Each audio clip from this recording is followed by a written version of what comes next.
Sinepju graudiņš, vārds katrai dienai. Kāds ir tavs redzējums? Šodienas rakstu vieta.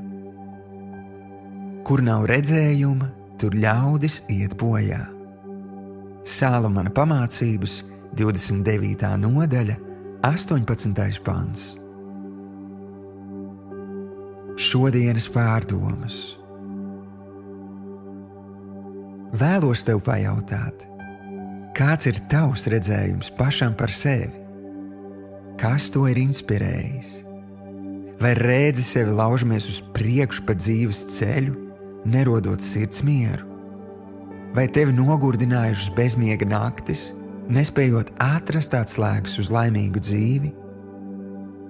Zīmīgi, ka citos Bībeles tulkojumos šeit lietotais vārds redzējums norāda uz vēstījumu sapnī, atklāsmē vai pravietojumā, kas nācis no Dieva.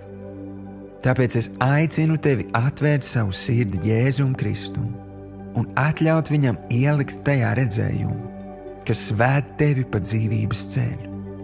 Redzējumu, kas nodrošinās tev patiesu mieru un dzīves piepildījumu.